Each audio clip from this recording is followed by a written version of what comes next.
Шайыр апалардын жоон тобу так ушул Казакстандын Туркестан шаарынын астанасын экинчи рет аттап олтурушат. Антүгө бир топ себептер болуп калды. Биринчиси, өткөн жылы келип кеткен ага элечек апалардын дал ушул Кервен сарайдан баскан тургандарын, ырдагандарын, маектерин көрүп өкүттө калышкан эле. Экинчиси, күн сайын эмес, саат сайын өнүгө өсүп туристтердин шаарына айланып бараткан Түркистандын кооздугу, тарыхый жайларын оңдоп түзөп, үзүлгөнүн улап жаткан Кожо Ахмет Яссауинин музейи, жер төлөөсү, жаткан жери. Экинчи, Венецияга окшотуп жасалма дарыяны агызып, далайлардын назарында калган Кервен сарайды келиштире салып, ал ас келгенсип төлөгөн менен кыз жибектин образын, мына минтип дарыянын агымы менен кемелердин үстүндө ак куусу менен кошо музыканын коштоосунда балет түспөлдөштүрүп иштеп чыккан режиссердун табылгасына барат элек, жанынан көрөт элек деп дегдеп келген ага элечек апалар деле эмес, төгөрөктүн төрт бурчунан агылып келген меймандарды да таң калтырып олтурат.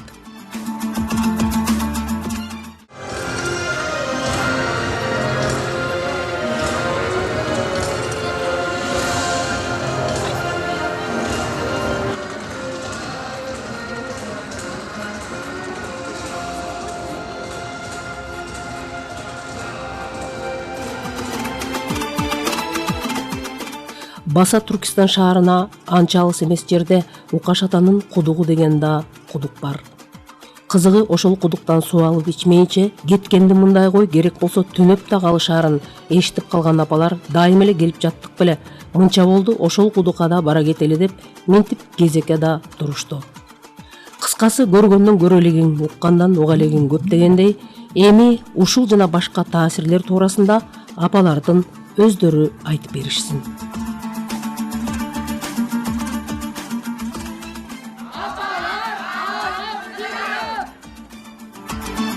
Сизде да эми сөзгө тартайын деп атам эже. Себеби деген демиргел топтун арасында сиздер да бар болчусуздар.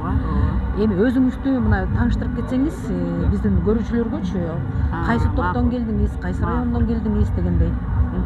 Мен негизи Ысык көл районунун Шайыбек ата айыл аймагынан келдим. Ошол биздин Шайыбек ата айыл аймагында Көл ажары деген апалардын тобу, шайыр апалардын тобу түзүлгөн. Ошол шайыр апалар тобунда мүчөмүн, ошол жерде ырдайбыз. Апалар тобу 10 жылдын жүзү болуп калды го. Ушу шайыр апалар түзүлгөн. Жетекчиңиздерди айтып кетиңиз эже. Анан биздин жетекчибиз эң эле мыкты киши Орозобекова Асыл кыз Айбековна, маданияттын мыктысы. Биз ушу шайыр апалардын аркасы менен ырдаганды үйрөндүк, керек болсо талантыбызды чыгарганды үйрөндүк, сахнанын маданиятын үйрөндүк, эл аралаганды, журт аралаганды, элдин арасында жүргөндүн баарын үйрөндүк Элмира. Ушунчалык биз кубанычтабыз. Эми силердин мугалимдер да болду да, Айымкан Жамангулова апа. Айымкан апабыз биздин апабыз болчу. Ал кишиден биз көп нерсени үйрөндүк. Кыргыздын маданиятын, этикасын, жүрүм-турумун, кийимдеринин формасынан үйдө ушул Айымкан апабыздан өңдөр дагы табигый болсо болуш керек деп айтып аны бир айтасыңбы, эки айтасыңбы, Айымкан апа бизге көп нерселерди үйрөтүп кетти. Ал кишинин сабагы бизге абдан чоң болду. Менин эсимде эже сиздер деген экинчи айланпага келгенсиздер да. Экинчи айланпага келгенбиз. Бир топтор, бир 20га жакын топ катышкан. Ошонун ичинен иргелип отуруп, ал учурда дагы баягы комиссиянын кишилери шумдук кишилер эмес беле? Жолдошбек Бусурманкулов, Айымкан Жамангулова, Асел Калканова дегендер, Гүлзат Байзакова, Адылбек Кыязов сиздерди ошол электен өткөрүп туруп, анан кийин монтуп туруп чыгарганда, анан кийин деле бир топтор чыкты сиздерден кийин. Бирок эмнегедир сиздердики мындай башкача да, баары бир башкача, баягы демилгелүү топ дегендей өзүңүздөр мындай идеяларды дагы айтып турасыздар. Бояка баралы, тетиңтели, антели, минтели деп турасыздар. Анан негизи чоң эле тарых жараттырдыңыздар эже. Ошол тарыхтын эң алгачкы барагы гран-прини жеңип алган учуруңар болду окшойт. Биз деген ушу шайыр апалардын, ушу телерадио корпорациясы тарабынан түзүлгөн шайыр апалардын фестивалына Ошко барып президенттин гран-принисин утуп келгенбиз. Ош жергеси деген ушундай бир касиеттүү жерге да абдан кубанычта, сүйүнүчтө болгонбуз. Ош жака барып биз президенттин 100 миңдик сертификатын алып, ушунчалык кубанычта болуп келгенбиз. Бизге абдан мындай бир демилге болгон.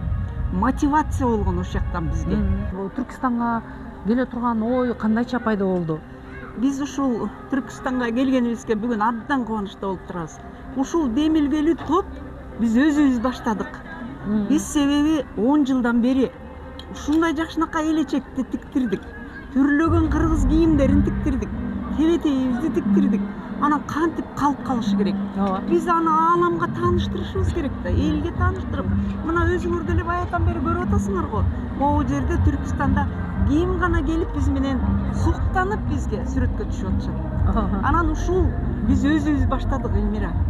Ушул барып келели, эмне үчүн барбайбыз? Түркистан деген шаарды элден баарынан угуп атабыз. Алар аябай өнүктү. Ушул аяктын учурунда ушу Назарбаевдин тушунда ушул Түркистан шаары салынган экен. Анан абдан ыраазы болуп, ушул Түркистан шаарын көрүп, ушунчалык чоң кубанычта болуп атабыз. Анан биз апалар ушул жерде жөн отурбай, ушунчалык жараткандан суранып атабыз. Ушундай туристтерди тартып, элди тартып, ушундай бир аброю, ушундай аурасы күчтүү бир шаар болсо экен деп жараткандан тилеп отурабыз. Атым Асанбек кызы Гүлнара. Мугалим болуп иштейм. Чет тил сабагынан. Экинчи жолу келип атам. Мурдагы жылы да келип кеткем. Ал убакта дагы мына курулуштар аябай жүрүп атканда, анан кийин ошол курулуштар келсек уже баары тең жакшынакай болуп салынып калыптыр. Былтыркы да, мурдагы жылкыдан дагы азыркысы аябай кызыктуу болуп калыптыр. Тарыхый жерлер көп биздечи Кыргызстанда. Бирок ушундай деңгээлде жасап койсо, аябай сонун болмок да. Бияка туристтер агып келет экен да, агып келет экен. Элден орун жок да. Азыр мына тет жакта Төлөгөн менен Кыз жибектин спектакли болуп атат. Аякта толтура элдер ошолор шоу көргөзүп атат. Былтыр да көргөнбүз келип. Эми сөз жетпейт. Бир башкача бир репертуар менен да келип кирсиңер да. Ошо кайсыл чыгарманы аткардыңар, кимдер болуп аткардыңар? Ошол жөнүндө да айтып кетели. Шайыр апалар тобу Манас кийиминин бүт дүйнө жүзүгө таанытып атат. Бүгүн ошол Манас кийимин аткардык. Болушунча жүрөгүбүз менен мен дайыма көрүп атам. Вьетнамда да аткарып атышат. Москва, Туркестан, Москвада, Өзбекстанда көп жерлерде болуп атат. Турцияда болуп атат. Манас атанын кийимини даңкталып жатат. ошол айткандарыбыз далилдүү болсун үчүн анда ошол сиздер аткарып кеткен Манас кийиминин жалпы көрүүчүлөрүбүзгө тартуулап коелу.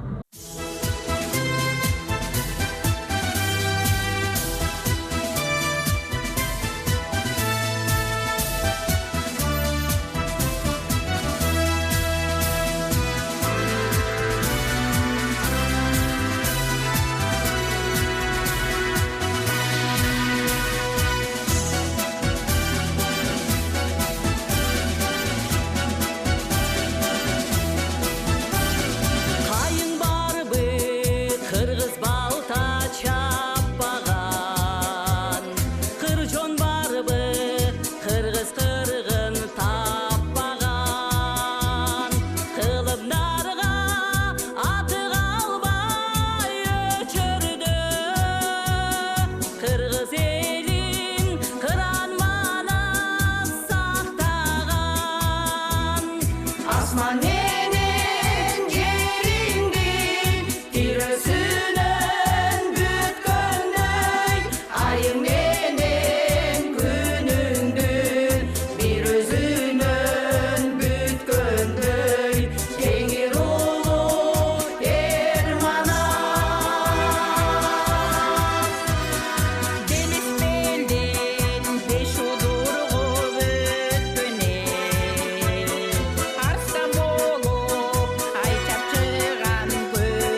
мынакей урматтуу көрүүчүлөр, өзүңүздөр баягыдан бери көрүп аткандай республикалык шайыр апалар телефестивалынын 10 жылдыгына карата экинчи топ мына экинчи жылы Казакстандын Түркистан аймагына келип, ушул ыйык жерлерин кыдырып, андан тышкары жаңыдан мына 5-6 жылдын ичинде не деген бир керемет шаар, Түркистан деген шаар курулган.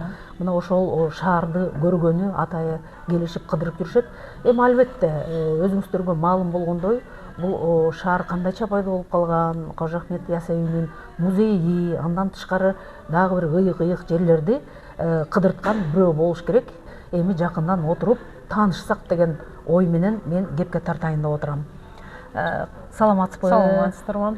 Аты жөнүңүз ким, өзүңүздү тааныштырып кетсеңиз? Менин есімім Арна болот. Осы Түркістан қаласының гид экскурсоводумун. Жалпы биринчиден Түркістанға, Қазақстанға кош келдиңиздер. Бизде Түркістан киелі мекен деп саналады.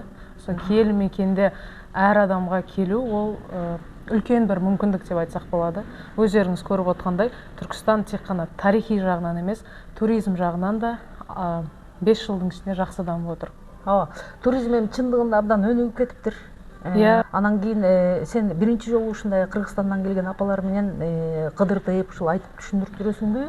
Же көп келишеби? Жалпы негизи Кыргызстандан апалар алдыңғы жылы былтырда келген болатын.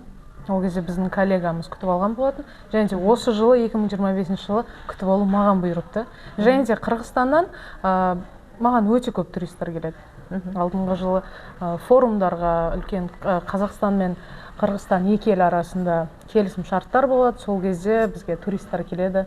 Кожо Ахмет Ясауига келип кызыгады. Кожо Ахмет Ясауи деген ким болгон?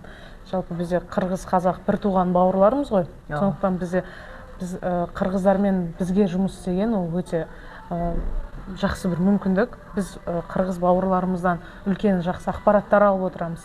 Қырғыз бауырларымыз бізден ақпарат алып отырады. Және де бір бізге тіліміз ұқсас. Мысалы, мен сізге қазақша жауап беріп отырмын, сіз мені түсінесіз. Эч кыйналбай эле. Ешқандай қиыншылығы жоқ. Демек анда Кыргызстандан келген биздин мындайча айтканда боордоштор көп эле тозуп алаткан турбайсыңбы? Анан мына бүгүн бир топ жерлерди кыдыртып, түшүндүрүп, айтып келдиң. Ошондо эми ошол биздин көрүүчүлөргө да баа түшүндүктүү болсун үчүн сени сөзгө тартып атпайбы, кепке тартып. Ошондо биздин апаларыбыз кайсы жерлерде болду? Жалпы бүгүн бизге келген Кыргызстандан келген апаларымыз Кожо Ахмет Ясауи кесенесінен бастадық. Керуен сарай орталығына барып, көптеген жақсы Түркістан қаласының туристік жерлерін, әсем жерлерін көрдік. Ұлттық тағамдарымызды дәмін татып көріп, және де жергілікті тұрғындарымыз қаншама осы қазақ бауырларымыз, қырғыз бауырларымыз жылы құшақпен қарсы алды. Жаңа байқағандарыңыздай барлығы келіп, осы қырғыз апаларымызбен суретке түсіп, видеоға түсіп, барлығы өте әдемі екенсіздер, киімдеріңіз өздеріңізге жарасып тұр деп, барлығы ыстық лебіздерін көрсеткен болатын. Оның өзі бір жақсы қуантатындай жағдай. Және де біздің бүгінгі келген қырғыз апаларымыз өздері жастары келсе де қазіргі таңда өздерін барлық жағынан әнде салып, видеодан да қысылмай, камерадан қысылмай, барлық жағынан өздерін жақсы қырларынан көрсете білді. Оның өзі мен бір таң қалдым. Өйткені бізде, мысалы, қазақ халқында, мен қанша уже 3 жыл туризм саласында жүрмін, біздің қазақ апаларымыз солай ән салып, интервью алып, камераға түспейді екен. Мен сол жағынан бір таң қалдым. Прям энергетикалары прям өте жақсы. Барлығы ақпаратты айтсаң, барлығы тыңдап тұрады, уақытылы жиналып. Мен бүгін экскурсиям бір өте жеңіл өтті деп те айтсам болады. Өйткені бір ешқандай қысылу болған жоқ. Сұрақтарын қойған кезде барлығын ақпараттарды біледі. Қайда баратынымызды уақыты бойынша экскурсияны ертарақ тәмамдадық. Егілікті жеңіп алған тұрғайсыңар ғой. Және де барлығы өзінің рахметін айтып, алғысын айтып, жаңа туристер апаларымыз құшақтап келіп, маған өзінің баталарын беріп жатыр. Және де осы біздің мамандығымыздың бір жақсы жері, бізге осындай туристер келген кезде ризашылығын айтып, баталарын беріп, үлкен кісілер осылай келеді. Және де бүгінгі біздің қырғыз елінен келген апаларымыз өте бір көңілді, позитивті адамдар екен. Сіздерге үлкен рахмет. Сіздерден көптеген ақпараттар біле алдым. Және де мен енді ақпарат алды деген үміттемін. Қырғызстанда болдың ба? Жоқ, мен осы жылы жазда біз Қырғызстанға тура шықсақ деп отырмыз, Ыстықкөлге. Ең соңы жақсы. акырындык менен ошол акырындык эмес тетиги байыртадан бери эле качан эзелтен бери эле кыргыз казак ошо бир тууган деп келебиз, бир эл, бир тили да бир, дили да бир деп келебиз. Ушул биздин апаларыбызды жакшынакай алып жүргөнүңө чексиз ыраазыбыз сага. Өркүнүң өссүн. Анан мынакей камера карап турат.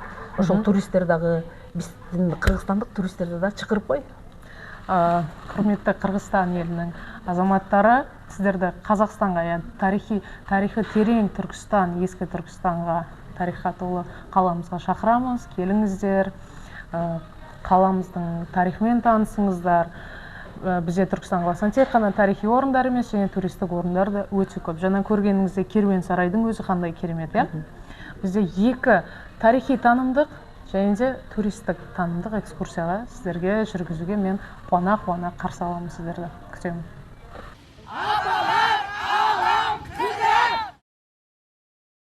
Эки үч күндөн бери ушул бүт Түркистандын бир да жери калган жок окшойт, араладыңыздар аябай. Анан эми бул көрүүчүлөр да кызыгып атат. Бул апа каяктан келди болу экен, республиканын кайсы аймагынан келди болду экен депчи. Өзүңүздү тааныштырып койбойсузбу? Жалал Абад областынын Созак районунан Кыз Көл айыл аймагынан чыккан Мейриман топ деген тобубуз бар, ошонун жетекчиси болом. Атын Жыйынкулова Зулайка. Биз тобубуз 16-жылы президенттин жарлыгы боюнча маданият жана тарых жылы дегенден баштап ошондо уюшуп чыкканбыз. Топ болуп, ошондон бери ошо ырдап ар кандай иш-чараларга 10 жыл болуп калыптыр да, республикалык шайыр апалар телефестивалинин ошол дубалын, пайдубалын түктөгөн сиздердин топтагы да не бир жерлерге барып келгенсиздер. Мен билем, эсимде. Анан мына бир топ апалар менен келдиңиздер, туптоолор мененчи, өзүңөр ушака баралы, көрөлү депчи. Бул биринчи жолу келип атасыздар, туурабы? Кандай таасирлер жөнүндө бөлүшсөңүз? Апалар аябай сүйүнүп, көрбөгөн жерлерди көрүп, мындай тарыхый музейлер көп экен бу жерде. Канча кылымдардан бери жаткан Кожо Ахматтын күмбөзүнө, ошол мечитине барып, ал ошол илгертен бери жашаган кайсы жаралгандан баштагы жайлары ошол натуральный боюнча турат экен. Азыр анча-мынча жерлерин ремонт кылып аттыр, бирок ошону кирип ичинен көрүп, таанышып, аябай таасирленишти. Апалардын баарына жакты, мына шаардагы аябай жакшы экен. Условиясы жакшы экен, жаткан жерлерибиз жакшы. Андан деп элестеттиңер беле? Же ушундай деп, же башкача элестетип келдиңер? Башкача элестеткенбиз, башкача сонун. Ойлогонубуздан дагы аябай сонун болду. Эже ушул курулуп атканына канча жыл болуптур? Бул шаардын курулуп атканына 5-6 жыл болуптур. Ошондон бери бу жерге президент жакшы көңүл бөлүп, ушундай ушу шаарды бардык жагынан тейлеп, ушу жакшы өнүктүрүп атыптыр. Өзүбүздүн каалообуз менен бала чакаларыбыз кайра колдоду. Макул апалар барсаңар барып силердин ошондой убагыңар бизди чоңойту, өстүрдүк, өзүбүздүн туурубузга кондуруп, өзүбүздүн тиригилигибизди ордуна койдуңар. Эми силердин ушундай жашоого келе турган мезгилиңер келди деп балдарыбыз колдоп, балдарыбыздын жардамы менен келдик. Эми минтип эже телефонду да үйрөнүп албадыңарбы? Ооба. Тартып минтип анан балдарга жөнөтүп атасыздар да. Ооба. Эмне деп атышат? Ой, жакшы экен дешип, баары жакшы эс алып келгиле деп колдоп кубаттап жанагынтип немелерин жөнөтүп атышат. Монтача бардыгына татып. Жакшы экен, жакшы эс. Аябай жакшы дешип сурап атышат. Кантип утур жөнөтүп атабыз деген. Жатаканага киргенде Wi-Fi иштейт экен.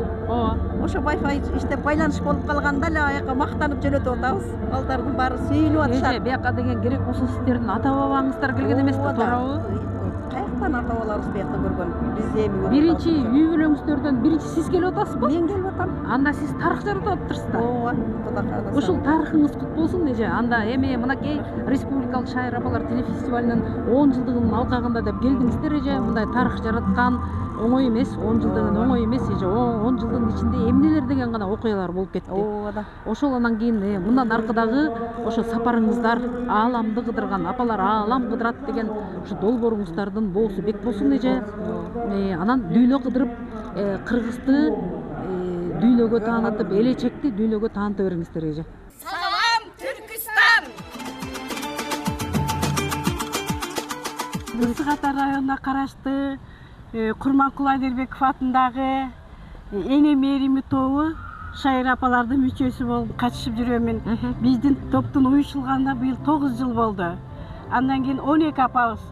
12 апа ар бир айыл өкмөтүнөн келип топтолгонбузда. Айымкан апанын элегинен өткөн турбайсыңарбы? Элегинен өткөнбүз. Ошондо эң биринчи бизди мактап 2 ырыбыз өткөн ошондо. Ошондо Көл калаасына барып, ошол жерден рух ордодон ырдап биз ошол жака катышып келгенбиз. Андан кийин да бир топ жерлерге бардык. 16-жылкы көчмөнөн оюнуна да катыштык. Азыр Түркистанда жүрбөйсүңөрбү? Түркистанда. Ошол укканда эмне болдуңар, эмне дешти, үйдөгүлөр эмне деди, башкалар эмне деди дегендей. Башкалар эми кыргыздарда эми көрө албастыктар деле болду эми. Үйгө эле отура беришпейм, булар эмнеге барат эми тиги неберелерин багып деп айткандар да болду. Бирок үйдөгү үй билебиз, бала бакырабыз, силердин азыр бара турган убагыңар, силер бизди бактыңар, кактыңар, бара бергиле деп баардык уруксат берди. Мынакей ата бабабыздан калган канча деген мынакей Кожо Ахмет Ясавиттин дагы мынакей бүгүн күмбөзүн көрдүк. Анын ошо жашап өткөн, канча кылым жашап өткөн ошол турмушун да көрүп келдик мынакей.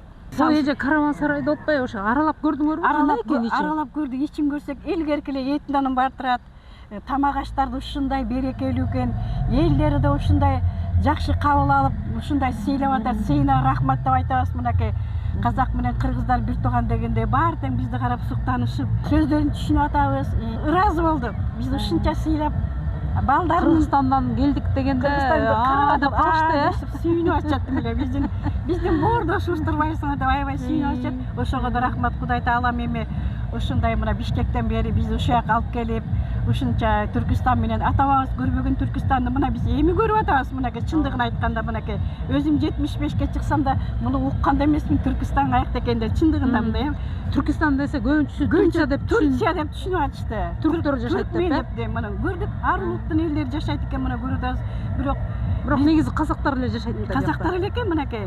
Андан кийин мен ыраазы элем ушул президентине, буларга да ушунча таза экен, кичипейилди карабайсың. Муну канча жылдан бери айтышкан, бул Казакстанда билебиз да, бул чөл деп коюшат го, мындай ээн талас чөл деп мынакей. Түркистанды аябай жакшы куруптур мынакей. Үйлөрүнүн баары заманбапка жараша экен, карагалачы муну кантип курду экен деп өзүмчө ойлонуп атам да. Бизде ушундай өнүксөк деп мынакей.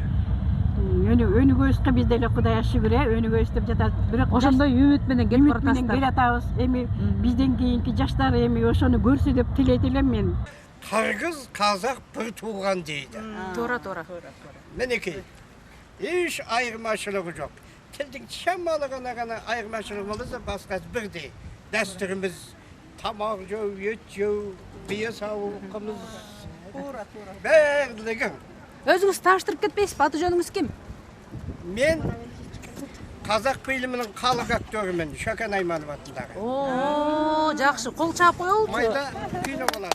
Кол чаап коелу. Мына ушундай адам менен жолугуп калдык. Мына Шөкөн Айманов атындагы казак фильминин калык актörү дейт. Эл артист турбайбы? Эл артист экен да. Ой, кандай керемет ушундай адам менен жолугуп калганыңыздар, апалар. Бул апалар Кыргызстандан келди. Кыргызстандан келишти, шайыр апалар. Республикалык шайыр апалар телефестивалына 10 жыл болду. Ошонун алкагында мына элечекти даңазалайбыз деп, момундай сырткы туризм деп, ички тышкы туризм деп, ошол Түркистанды көрүп кетпесек болбойт деп келишти. Анан келгендери жакшы болдубу? Эми каалоо элек айтып коюңуз. Кеге бала Кожо Ахмет Ясавиттин кадисinde китабында бар. Bir eskiktен кирсең дейт, 6 есигиң ачылады дейт. Мына bir eskiктен киргенде 6 жерде кандай жумустарың болсо, сол жумус битет. Сонун кийин жаңа айткан. Дүнүйө жүзү келет. Кубадан келет. Не bir memleketten, Kıtay'dan gelir, Japonya'dan gelir. Sonda жаңа Ay bana o ne deyip dursa, uşkum köp durat deydi. Ana baba koldaydı da. Sonunca 5 bin, 10 bin doların şırındap kelgen kişiler ең büyüğü kaçsın deydi da. Algı Kırgız, algı Kazak.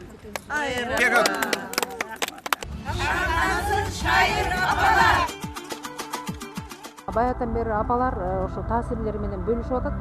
Анан эми сизди да кепке тартпасак болбойт эже. А тартып алыстан келдиңиздер, өзүңүздү тааштырып каяктан келдиңер, аны да айтып кетиңиз эже. Мен Шарапова Жамила, Ошол Буланска караштуу Чоңалай районунан келдим. Чоңалай районунда Акбей шайыр апалардын жетекчиси болом. Биз ушул жерге апалар Алам Кыдырат программасындагы 10 жылына карата Түркістан шаарына эс алууга Чоңалай районунан атайын келдик. Буга чейин көп жерлерге бардык. Биринчи Казакстанга бардык. Анда дагы Казакстанда аябай жетишкен кооз, аябай жакшы шаар экен. Казакстандын Алматага бардык. Аябай жетишкен, аябай кооз, жакшы шаар экен. Ошол жерде дагы апалар аябай шаңдуу, шайыр, жакшы жүрүштү, көңүл ачып келишти. Андан кийин Самарканга, Өзбекстандын Самарканга бардык. Ташкент Самарканга бардык. Самаркан, Ташкентте дагы аябай жетишкен, аябай бардык жогу кооз, тазалыгы бардык жогудан жетишкен эл экен. Андан кийин гүл фестивалыга бардык. Өзбекстанда гүл фестивалыга бардык. Андан кийин Москвага бардык. Москвага барып, эжесилер жанагы Москва мейкининде шайыр апалар телефестивалынын лауреаты болуп келдиңиздер, лауреаты болуп келдик. Ал жерге 3 жолу бардык. Ошол жерге барып, аябай Москвада балдарыбыз дагы, үй бүлөбүз дагы аябай жакшы ырасчылыгы менен барып келиңиздер, көңүл ачып келиңиздер. Сиздердин азыр барып, эки жакка көрүп, эл жер көрүп көңүл ачаткан мезгилиңиздер деп, бул кыздарыбыз, көөлөрү апаларды жөнөтүштү. Ал жерге барып дагы аябай жакшы кооз жерлерди көрүп, аябай жетишкендиктерди көрүп, пароходдорго түшүп, аябай жакшы көңүл ачып апалар сүйүнүшүп, рахмат айтып келишти. Мындан кийин дагы улантып, бизден кийинки муундарга, уул кыз келиндерибизге дагы, эли журтка дагы жакшы илгерки ата-энелерибиздин, тайне-тайнелерибиздин кийген кийимдеринин баардыгын ошолорго үлгү катары көрсөтүп таштап кеткенде, мураска кылып кеткенге ойлонуп иш кылып жүрөбүз. Азыр эми ана Түркістан шаарына келип 2 күндөн бери аябай жакшы көңүл ачып, жакшы ооруган жерлери басылып, аябай ыйык касиеттүү жерлерге барып, музейлерге барып, бардык жерлерди көрүп, өздөрүгө келишип, апалар аябай жакшы сүйүнүшүп, дагы кайсы жерлерге барат экенбиз, эл жерди көрөт экенбиз, жашыбыз мынчага жетип калганда ушундай жүргөнүбүз аябай жакшы экен деп, өздөрү аябай рахмат айтып, бул кызга, эли журтуга, бизди ушундай жетектеп жүргөн жетекчилерге аябай рахмат айтып, кубанычта болуп турган мезгилибиз. Мындан кийин дагы апаларды азыртан эле эми кичине аракет кылып, балдарыбызга айтып, көөлөрүңөргө айтып, өзүңөр мындай көңүлүңөрдү көтөрүп, жашыбызда мынчага жетип жатат. Ушул мезгилде ушунча жүргөнүбүздө Азербайжанга барсакпы деп турабыз. деп жатасыздар. Деп жатабыз. Бүгүндөн баштап эле коллектив өзүчө сүйлөшүп, ошонун камын көрүп жатабыз. Кудай буйруса, Кудайым эсен койсо, ден соолук берсе, барганга аракет кылабыз. Мен Османова Мәрпәш Чоңалай районунан, Ош обласынын Чоңалай районунан Акбайыр шайыр апаларынын группасындамын. Түркістанға барат деген кабарды угушунан анан кызым экөөбүз эл жерди көрүп, зиярат кылып келели деп ой максатыбыз менен келдик. Кудайга шүгүр келдик Түркістанга. Жакшы жерлерин көрдүк, музейлерге бардык. Кечинде чоң программадагы шоу, балет сыяктуу көлдүн үстүндө бийлеген укмуш мындай программадагы шоу концертини көрдүк. Биз аябай таң калдык. Пароходдун үстүндө бийлеп укмуш өзүнчө ырахат, керемет. Ошону жасаган ушул Түркістан бийлигиге, элиге мен аябай ыраазы болдум. Биздин дагы Кыргызстан ушундай өнүгүп, өсүп, тарыхый жерлерибизди келечек муунга мурас катары көрсөтүп, көргөзүп, жогорулатканга мен аябай тилектешмин. Кызым экөөбүз жакшы эс алдык, кандай сонун жерлерди көрдүк. Көп элдер менен байланыштык, баарлаштык. Азыр эми кечтен бери баардык рахатты мындай оюма баткыра албай келе жатам да. Өзүмчө ырахатта болуп, нервдерибизди эс алып, жакшы. Азыр эми Уркаш ата деген кудугуна келдик. Банантип ошого киребиз, жакшы ой максаттагы тилектерибизди айтабыз деп Кудайдан тилеп ошол жерге кирип, суу чыгат дейт. Эми ошол суу чыкса, Алла Таалам бизге насип кылса, деп ошону тилеп күтүп отурабыз. Мен Ысык Көлдө Чоң Сарай айыл өкмөтүнүн астында Көл Ажар тобунун мүчөсү болом. Атым Саматова Дилжекан Асанбековнамын. Биринчи жолу келип атабыз. Ошо Түркистанга келгенде бир ушунчалык жакшы маанай болуп атат. Бир аурасы жакшы, абдан жакшы шаар экен. Мындай бир анча-мынча проблемаларды деле унутуп калдык. Кервен сарайында төлөгөн менен Кызыбектин бизге мындай шоусун көрсөтүп, суу үстүндө кайыкта абдан бир маанай тартуулашты да. Киносун көргөнбүз ооба, бирок ошону аябай жакшы чагылдырып беришти да. Биз ошол жерден мындай бир кыйкырып, төлөгөн деп, Бекежан деп кыйкырып жакшы көрдүк. Күндө келишет экен, күндө бир 40 мүнөттөн тартышат экен, бирок ушунчалык эл көп келет экен. Орто Азия боюнча ушул жер абдан мындай туризм боюнча абдан жакты да. Биздин Ысык Көл дагы туризм боюнча го, бирок мынчалык биз көлүбүз менен сыйлыктанабыз албетте. Бирок Түркистан өзгөчө экен. Элдин баары тынч, баары жакшы маанайда жүрүшөт экен да. Мен Усенова Айты, Сузак районунун Мейрман топтун катышуучусумун. Эми бүгүн мына Укаш ата кудугуна келип отурабыз. Бу жерде эми кудуктан ар кимдин пейилине жараша болот дейт. Кээде суу чыгат дейт, кээде суу чыкпай калат дейт. Аны эми Алла өзү көрсөтсө керек. Ушул зыяратыбыздын акыркы күнү жолго чыккан атабыз. Жатаканабыз аябай сонун экен. Ар бир эмеде 2ден жаткырат экен. Условия полный бар экен. Завтракты деле өтө сонун берет экен. Ыраазыбыз келгенибизге. Бу биринчи жолу келишибиз. Эми Кудай кааласа дагы каерде болсо барабыз деген ниетибиз бар. Өзүм Кылдырбаева Атыргүл. Биз азыр Түркистандагы ошо тарыхка бай Укаш ата кудугунда турабыз. Нореке мына эртең менен саат 8-9 чамасында келгенбиз. Уже саат 2ден өтүп калды. Жарым күн убактыбыз ушул жакка кетти. Бунун эң кызыгы бул кудуктун бардык адамдар эле чыга бербейт экен. Бир 10дон ашык адам кирди эле, ошондон 3 адамга чыкты. Мага, анан кичинекей жаш кызга, анан кичинекей бир жаш балага чыкты. Баланын аты Канат, кыздын аты Айтурган. Эл аябай көп экен, келгенибизде эле биздин алдыбызда саны канча экенин билбейм, оңор эмес адам турду, биз очередь алдык. Ошентип почти жарым күндө очередибиз зорго келди. Дүйнөнүн ар тарабынан келет экен зыярат кылганы.